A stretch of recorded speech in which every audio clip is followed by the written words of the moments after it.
কত সুন্দর ডাল পরোটা বানিয়েছি দেখুন, পুরির মতো করে ডুবা তেলে ভাজিয়ে। আপনারা যারা এই রেসিপিটি চান অবশ্যই পুরো ভিডিওটা দেখবেন। আর আমি কাঁচামরিচ দিয়ে খেতে পছন্দ করি, তাই কাঁচামরিচ দিয়ে দিলাম। আসসালামু আলাইকুম সবাইকে। সবাই কেমন আছেন? আশা করি ভালো আছেন। আমিও আলহামদুলিল্লাহ আপনাদের দোয়ায় অনেক ভালো আছি। আজকে আমি চলে আসলাম ডাল পরোটা বানাবো।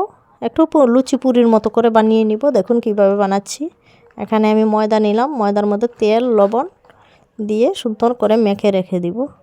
আপনারা আপনাদের পরিমাণ মতো তেল লবণ দিয়ে নেবেন।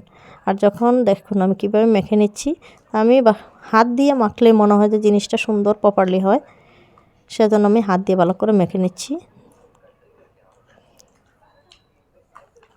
তারপরে হাতের মুঠ ঠিক করে দেখবেন যে হাতের মুঠের মধ্যে একটা চাক্কার মতো হয়ে যায়, তখন বুঝবেন যে না হয়েছে তেল দেওয়া।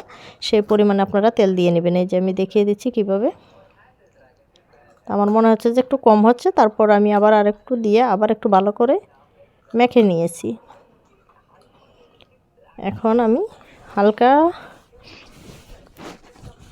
হালকা গরম পানিটা দিয়ে ভালো করে সুন্দর করে মেখে নিব। দেখুন আমি আবার তেল দেওয়ার পর দেখ কি সুন্দর হয়েছে। আমি তেল দিয়ে তারপরে হালকা গরম পানি দিয়ে সুন্দর করে মেখে রেখে দিয়েছি। এটা আমি 30 মিনিটের জন্য রেখে দিব। তারপর আমি এই যে এখন চলে আসলাম, দেখুন খুব সুন্দর ড্র হয়ে গেল। এখন এটা দিয়ে আমি ডাল পুরিটা বানিয়ে নিব, ডাল পরোটা। এই যে দেখুন আলাদা করে আমি শিপটা করে নিচ্ছি, কত বড় করে বানাবো সেটা অনুযায়ী। এখন আমি সবগুলোকে এই যে বানিয়ে ফেললাম। বানানোর পর এই যে কড়াইতে তেল দিয়ে ভাজার জন্য চলে আসছি। দেখুন কত সুন্দর হয়ে গেল আমার ডাল পরোটা।